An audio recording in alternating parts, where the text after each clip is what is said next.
இரண்டாவதாக சத்யராஜ் நடித்த அடாவடி, யோகி பாபு நடித்து வெளிவர இருக்கும் ஜோரா கை தட்டுங்க, தற்போது தயாராகி கொண்டிருக்கும் பாய்சன் மற்றும் நாளை மறுநாள் ஜூன் 14ஆம் தேதி வெளியாக போகும் பித்தளை மாத்தி உள்ளிட்ட திரைப்படங்களை தயாரித்துள்ளார்.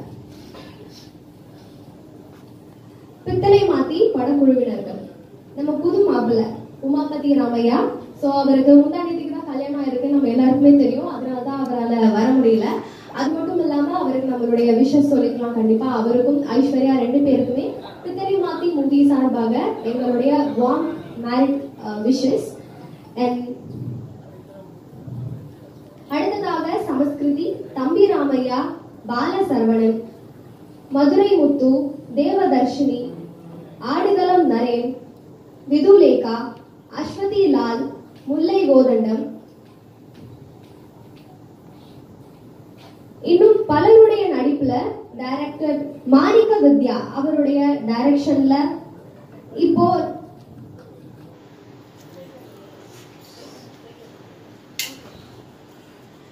ஒவ்வொருத்தரையும் நம்ம மேடைக்கு அழைக்கலாம். அதுக்கு முன்னாடி பித்தளை மாத்தி படத்துல இருந்து 2 சாங்ஸ் அப்புறம் ட்ரெய்லரை இப்ப பாத்துடலாம். வணக்கம் பத்திரிகை நண்பர்கள், ஊடக நண்பர்கள் எல்லாருக்குமே என்னுடைய அன்பான வாழ்த்துக்களை தெரிவிச்சுக்கிறேன். ப்ரொடியூசர் சார் கேட்ட மாதிரி தான் பித்தளை மாத்தி படத்தை அதாவது நிறைய பேர் கூப்பிட்டுருந்தோம், ஆனால் வரல அப்படின்னு சொல்லிட்டாரு. ஏன்னா கல்யாணம் முதல்ல நண்பன் உமாபதி அவர்களுக்கும் மணமகள் ஐஸ்வர்யா அவர்களுக்கு இருவருக்கும் என்னுடைய ஐஸ்வர்யா இல்லையா என்னுடைய மனமார்ந்த வாழ்த்துக்களை உங்கள் சார்பாகவும் என்னுடைய சார்பாகவும் தெரிவிச்சுக்கிறேன். ஒரு திருமண நாளன்றே திருமணம் நடக்கிற அந்த ரிசப்ஷன் அன்னைக்கே ஒரு படம் ரிலீஸ் ஆகுது அப்படிங்கிறது ஒரு மிகப்பெரிய பிளஸிங்னு சொல்லலாம். இந்த படத்துக்காக எவ்வளோ போராடினாரு அப்படின்னு எனக்கு தான் தெரியும் மாணிக் சார்.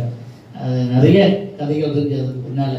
இந்த கதைக்கு பின்னால் ஒரு கதையை பண்ணுறதுக்கு முன்னால் பல கதைகள் இருக்குது. அவர் போராடி என்னென்னவோ ஸ்ட்ரகிளிங். கரெக்டாக படம் ரிலீஸ் ஆகிறதுக்கு போது கொரோனா டைம், நிறைய பிளான் பண்ண மாதிரி பண்ண முடியல, திரையரங்குகள் கிடைக்கல, அப்படி இப்படின்னு நிறைய விஷயங்கள் தாண்டி இப்போ இந்த படம் திரைக்கு வர இருக்குது. பித்தளை மாத்தின்னு பத்தளை மாத்துன்னு சொல்லுவாங்க. அதாவது 10க்கு அரை செம்பில் தங்க கொடுத்தா அந்த இது நகை செய்ய முடியும் அப்படின்னு சொல்லுவாங்க. அது மாதிரி நகை செய்யறதுக்கு எவ்வளவு கஷ்டமோ இது ஆக்சுவலா சித்தர்கள் காலத்துல சொல்லுவாங்க 10க்கு அரை மாத்து பத்தரை மாத்துவாங்க. அது மாதிரி பித்தளை மாத்து அப்படின்னா அந்த படத்துல கேரக்டர் அந்த மாதிரி நிறைய மெசேஜ் இருக்கு இதுல. அதாவது குடிக்கிறவங்க குடியாதவர்கள் அந்த இதுலேயே பார்த்துருப்பீங்க சாங்லேயே குடியாதவர்கள் சங்கம் இருக்கணும், அது கொள்கை இருக்கணும் அப்படின்னு. ஆனால் அப்படிலாம் வந்துருச்சு. ஆனால் அதை தாண்டி படத்தில் ஸ்ட்ராங்கான ஒரு மெசேஜ் சொல்லியிருக்காரு மாணிக் வித்யா சார். இந்த படம் மிகப்பெரிய அளவில் வெற்றி பெறணும். உங்களுக்கு மிகப்பெரிய அளவில் வாழ்த்துக்களையும் கண்டனையும் கொடுக்கறதுக்கு எங்கள் அண்ணன் இருக்காங்க. அண்ணன் மதிப்புக்குரிய இயக்குனர் ஆர் விஜயகுமார்னா, அதுக்கப்புறம் என்னுடைய மதிப்புக்குரிய அண்ணன் அப்பா அவர்கள் வந்திருக்காங்க, ராஜன் சார் சொல்ல வேண்டாம்.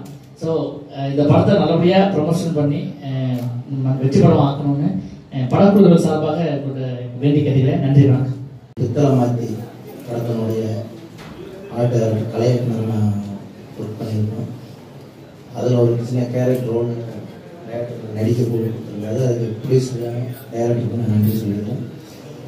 இந்த படத்திற்கு சிறப்பிக்க வந்திருக்கோம். First director R Vijayakumar sir அவர்களுக்கும் ராஜன் சார் அவர்களுக்கும் நன்றி சொல்லணும். ஏன்னா ராஜன் சார் அவர்களே எனக்கு அதிகமாக பழக்கம் இல்லை, இருந்தாலும் எந்த யூடியூப் சேனல் எதை தட்டுனாலும் சிறுபட தயாரிப்பாளர்களுக்காக உயிரை கொடுத்து பேசக்கூடிய மிக ஒரு அற்புதமான மனிதராக இருக்காரு.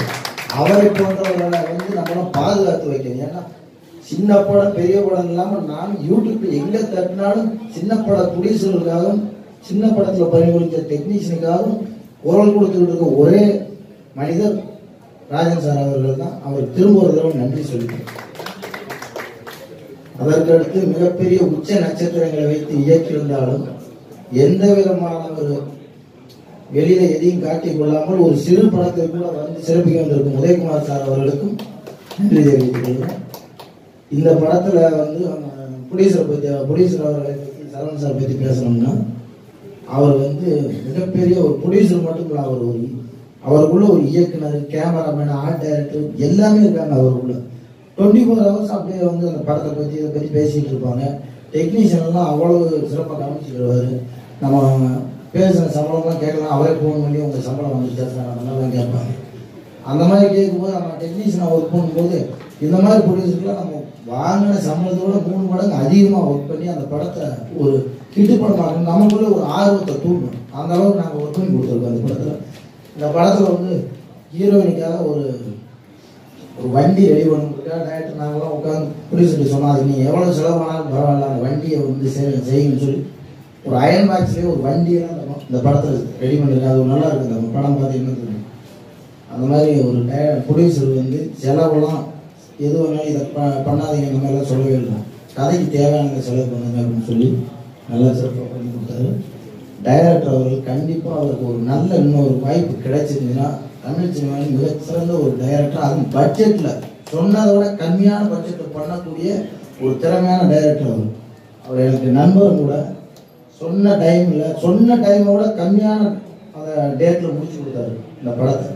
அதுக்காக டைரக்டருக்கு நன்றி சொல்லி கண்டிப்பாக அவங்களுக்கு மிகப்பெரிய ஒரு வாய்ப்பு இந்த சினிமாவோட இருக்குது. அதனால் இந்த படத்தை நான் பண்ணி முடிஞ்சதில் ரொம்ப சந்தோஷப்படுறேன். என்னையும் இயக்குனர் மட்டும் நினைச்சு வந்திருக்காரு Rajan sir, RV Vijayakumar sir, ஏன்னா இவங்களை தாண்டி வேறு யாரும் எங்களுக்காக யாரும் வரல. அதை பற்றி நாங்கள் வருத்தப்படவும் இல்லை. ஸோ எல்லோரும் அவங்களோட வேலைகள், கல்யாணம், திருமணம் தான் இருக்குது. ஸோ ஊடகங்கள் நீங்கள் தான், உங்களை தான் நம்பி நான் வந்துட்டு நான் அன்னைக்கு வெளியாகுடைய படம் இன்னைக்கு உங்களை அவசரமாக கூப்பிட்டுருக்கோம். வந்துட்டு உங்கள் அனைவருக்கும் நான் மனதாக வந்துட்டு வேண்டிக்கிறேன். பின்னாடி கஷ்டப்பட தேவையில்லை நினைக்கிறேன். ஏன்னா எப்பவுமே ஒரு படம் வந்துட்டு சார், ஒரு குழந்தை முதலி, அந்த குழந்தைக்கு வந்துட்டு தாய் வந்துட்டு டைரக்டர்னா, தகப்பன் வந்துட்டு தயாரிப்பாளர் சார். ஏன்னா எந்த வகையிலையும் ஒரு குழந்தை வந்துட்டு சின்னதாக வந்துட்டு ஒரு அடிபட்டோ ஏதோ இருக்கும்போது அதை அப்படியே தீ கொண்டு போயிட்டு நடுத்தருவில் போட்டு போகிறதுக்கு வந்துட்டு ஒரு தகப்பனுக்கான இல்லை. அதை சரி பண்ணணும். சரி பண்ணதுக்கப்புறம் அவர் நடக்க விட்டதுக்கப்புறம் ஓட விடணும். அந்த வேலையை தான் நான் செஞ்சுருக்கேன். ஏன்னா என்னை நம்பி, நான் அவரை நம்பி, ஏன்னா நாங்கள் 2 பேரும் வந்துட்டு என்னுடைய முதல் படமே தெரியும், கிடையாது என்னோட படத்தில். அந்த படத்தில் வந்து நான் கடைசி நேரத்தில் வந்துட்டு இணையர்களை வந்துட்டு எனக்கு கொஞ்சம் வேலை செஞ்சாரு. அதுக்கப்புறம் ரொம்ப வருஷம் கழிச்சு, ஒரு 10 வருஷம் கழிச்சு அவரை மீட் பண்ணும்போது நான் நினச்சவங்க பெரிய டேரக்டராக இருப்பாங்க. அந்த படமே என் வாழ்க்கையில் பார்த்தீங்கன்னா மிகப்பெரிய ஒரு அனுபவத்தை கொடுத்துச்சு. ஏன்னா அந்த படம் நான் பார்த்துட்டு அது 100% ஓட எனக்கு தெரியும். ஆனால் நான் வச்சிருந்த விளம்பரங்கள்லாம் பார்த்துட்டு நிறைய பேர் வந்துட்டு அந்த படத்தை எனக்கு வந்துட்டு வியாபார ரீதியாக வந்துட்டு எனக்கு சிட்டி கொடுங்க, செகண்ட் கொடுக்கலாம் கேட்டாங்க. நான் அவங்களெல்லாம் சொன்ன ஒரே ஒரு வார்த்தை, அந்த படம் ஓடாது, இதோடைய நஷ்டம் கஷ்டம் எல்லாத்தையும் நானே அனுப்பிச்சு போகிறேன் அப்படின்னு நான் உங்களே சத்தியமாக சொல்கிறேன். நான் வந்துட்டு இது வந்து சினிமாக்காக சொல்லலை, என் மனசில் ஒரு ஒவ்வொரு வார்த்தையும் என்னால் வந்து மூடி வச்சுலாம் பழக்க முடியல, மனசில் தோட்டத்தை அப்படியே சொல்கிற கேரக்டர் தான் இருக்கார். அந்த மாதிரி அந்த படத்தை விட்டுட்டு அதுக்கடுத்து அடாவடி உங்களுக்கே தெரியும், சத்யராஜ் படம், படத்துடைய ரீமேக்கு. அது பார்த்தீங்கன்னா சென்சார் போர்டு வந்துட்டு அந்த டைமில் தினத்துக்கு பார்த்தீங்கன்னா சத்யராஜ் படத்துக்கு தடை அப்படின்னு தான் போட்டிருப்பாங்க. அது மீண்டும் ஒரு குற்றப்பத்திரிகைன்னு சொல்லி எனக்கு ரொம்ப பேர் சொல்லிட்டு இருந்தாங்க. அந்த படத்தையும் அதே மாதிரி தான் டெல்லி வரைக்கும் நான் வந்துட்டு அதை வந்துட்டு இது பண்ணி அதை வந்துட்டு சென்சார் வாங்கிட்டு அதையும் ரிலீஸ் பண்ணேன். அப்படி எனக்கு ஓடாத படங்களையும் நான் ரிலீஸ் பண்ணாமல் ஓடுன்னு தெரிஞ்ச ஒரு படத்தை நான் எப்படி ஓடுவேன். நான் வந்த நேரம் அந்த மாதிரி. ஏன்னா அந்த டைமில் வந்துட்டு எனக்கு வந்துட்டு என் உடல் ரீதியாகவும் சரி, ஏன்னா இந்த படம் வந்து எனக்கு மிகப்பெரிய அனுபவத்தை கொடுத்துச்சு. இந்த படம் எடுத்துக்கிட்டு இருக்கும்போது எனக்கு சொல்ல முடியாத வார்த்தைகள். ஏன்னா வந்துட்டு ஊடகங்கள் வந்துட்டு நான் உண்மையை பேசுகிறதுக்காக சொல்கிறேன், அது எல்லாத்துக்குமே தெரியும். இந்த படம் எடுத்துக்கிட்டு இருக்கும்போது எனக்கு ஹார்ட் அட்டாக், ஒரே ஒரு ஷெட்யூல் முடிச்சவங்க எனக்கு ஹார்ட் அட்டாக் வந்துட்டு இன்னும் 4 ஸ்கேன் கொடுத்துருக்கு. ஸோ இதுக்கப்புறம் என் தம்பி என் ஃபேமிலியை சொல்லிட்டாங்க, இதுக்கப்புறம் நீ படத்துக்குலாம் போகணும்னா ஒரு 1 கோடி ரூபா லாஸ், பரவாயில்ல போயிட்டு போகுது, நீ வீட்டில் முடிவு உட்காந்து சொல்லிட்டாங்க. அந்த ரேஞ்சில் பேசிட்டாங்க. ஆனால் அவருக்கு முதல் படம், இந்த படம் நான் எடுக்கலைன்னா அவர் கண்டிப்பாக ஒரு சினிமாவில் உங்களுக்கு தெரியும், முதல் ஒரு படம் ஓடலைன்னா என்ன ஆகும், ஒரு துரதிருஷ்டவாதியை வந்து நிற்க வச்சிருவாங்க. கடைசி வரைக்கும் அவர் காலம் பூரா அப்படி தான் அடைய முடியும். என்னுடைய நம்ப மாட்டீங்க, என்னால் எந்திரிச்சு நிற்க முடியாது. 3வது மாசத்துல அவருக்காக நான் ஃப்ளைட் எடுத்துட்டு அந்த சூட்கேஸ்க்கு என்னால் பேக்கத்துக்கு மேலே வைக்க முடியாது ஃப்ளைட்டுக்குள்ள. அந்த சூழ்நிலையில் நான் வந்து இந்த படத்தை முடிக்கிறதுக்காக நான் வேலை செஞ்சேன். அப்படி ஒரு படம் சரியான சூழ்நிலை வெளியாகலை. அதுக்காகவே நான் வந்து வருத்தப்படவும் இல்லை. நான் அன்னைக்கு நான் முடிவு பண்ணிட்டேன். இப்போ நான் வந்துட்டு என்னுடைய காசு போச்சு நினைச்சு வருத்தப்பட்டதை விட, நான் வந்து என்னை நம்பி ஒருத்தர் வந்திருக்காரு, நானும் அவரை நம்பி வந்திருக்கோம், நாளைக்கு நம்மளுடைய ஃப்ரெண்ட்ஷிப் மட்டும் இல்லை, அவருக்கு அடுத்த படம் எப்படி கிடைக்கும், இதெல்லாம் நான் யோசிச்சேன். அதுக்காக இதுக்கான நான் இப்போ முதல் சொன்ன மாதிரி தான் குழந்தைய சரியா பண்ணியிருக்கேன், ஓட விடுறேன், ஓடுறதுக்கு ரெடியாகவும் இருக்குது. அதற்கான கேட்டு வந்துட்டு எங்கள்கிட்ட சரியான ஆர்டிஸ்ட் இல்லை. அவங்க வந்து பேசினா மட்டும்தான் இன்னைக்கு வந்துட்டு ஊடகங்களும் சரி மற்ற எல்லாம் அந்த வெளிச்சத்துக்கு வரும். ஆனால் நான் உங்களை மட்டும்தான் நம்பி வச்சிருக்கேன். நீங்கள் தான் அந்த கேட்டை திறக்கிற அந்த கேட்டை திறந்து விடுற சாவியை நீங்கள் தான். ஒன்றும் இல்லை, நீங்கள் வந்து கேட்டை மட்டும் எங்களை திறந்து விடுங்க. மக்கள்கிட்ட போய் ரீச் பண்ணுற மாதிரி பார்த்துங்க. அந்த படம் திரைக்கு வந்தால் கண்டிப்பாக பேசப்படும். பேசினா பெரிய காவியம் அப்படிலாம் இல்லை. இந்த படம் பார்த்தவங்க சொல்லுவாங்க நல்லா தானே பண்ணியிருக்காங்க, நல்லா காமெடி இருக்குது, இரண்டமாக இருக்குது, நல்லா தானே இருக்குது, போர் அடிக்காமல் போகுது, அந்த ரேஞ்சில் இருக்கும். ஒரு பெரிய காவியம் பண்ணி வச்சிருக்காங்க அப்படிலாம் இல்லை. ஓகே, வந்திருக்க அனைவருக்கும் என்னை மனசார வேண்டிக்கிறேன். எனக்கு மட்டும் இல்லை, அவருக்கும் சரி ஒரு மிகப்பெரிய வாய்ப்பு கிடைக்கணும். அடுத்த பாடலுக்கு வந்து ஒரு தேடி வரணும். ஏன்னா இன்னும் அவர்கிட்ட நான் சில விஷயங்கள் சொல்ல முடியாத சூழ்நிலைகள் இருக்கேன். அதை உங்கள்கிட்ட வந்துட்டு நான் அதுதான் மனசார வேண்டி உங்கள்கிட்ட சொல்லிக்கிட்டு இருக்கேன். நன்றி, வணக்கம். நண்பர்கள் எல்லாருக்கும் வணக்கம். அதாவது ஒரு ப்ராஜெக்ட் மேலே ஒரு ப்ரொடியூசர் வந்து எந்த அளவுக்கு ஸ்ட்ராங்காக இருக்கணும்னா முதலாளிக்கும் சொல்லணும். ஏன்னா இந்த படத்துக்கு நாங்கள் ஏகப்பட்ட போராட்டங்கள் ஏகப்பட்ட இது அதோட சேர்ந்து இப்போ ரிலீஸ்க்கு ரெடியாக இருக்காது. பித்தளை மாற்றி முதலாளிக்கு ரொம்ப பிடிச்ச டைட்டில். உமாவதி ராமையா ஃபஸ்ட்டு வந்து உமாவதி ராமையாவுக்கும் ஐஸ்வர்யாவுக்கும் என்னோட திருமண நாள் வாழ்த்துக்கள் சொல்லிடுறேன்.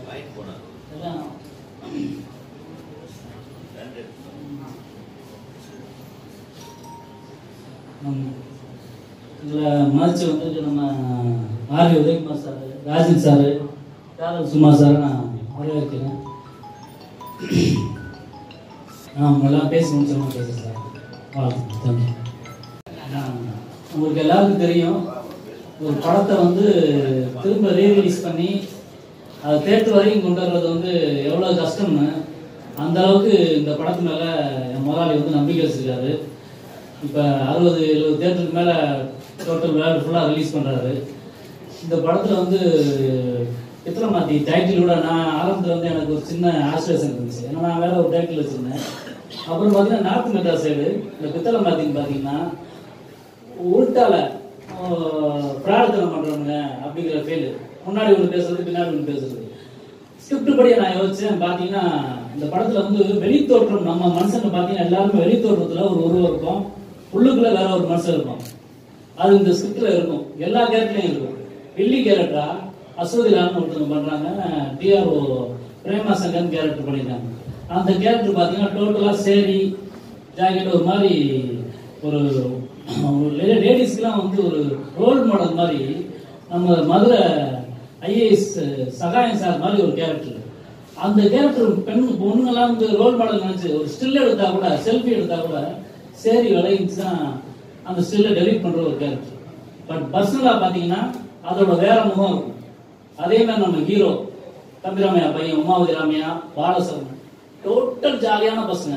படத்துல பாத்தீங்கன்னா ஒரு மதுரையில வந்து தண்ணி வண்டியை வச்சுட்டு அவங்க பாத்தீங்கன்னா காலையில பாத்தீங்கன்னா சாமி கும்பிட்டு ஒரு தொழிலே தெய்வமா நினைக்கிற ஒரு அந்த தள்ளு வண்டியை வந்து சாமி கும்பிடுவாங்க. அது யாராவது அட்வான்ஸ் விட்டாங்கன்னா அடுத்த நிமிஷம் அவங்களுக்கு வீட்டுக்கு வந்து தண்ணி போகாது, அவங்க ஒயின் சாப்பிட காமிப்பாங்க. இப்படி கேரக்டரா இருக்கும்.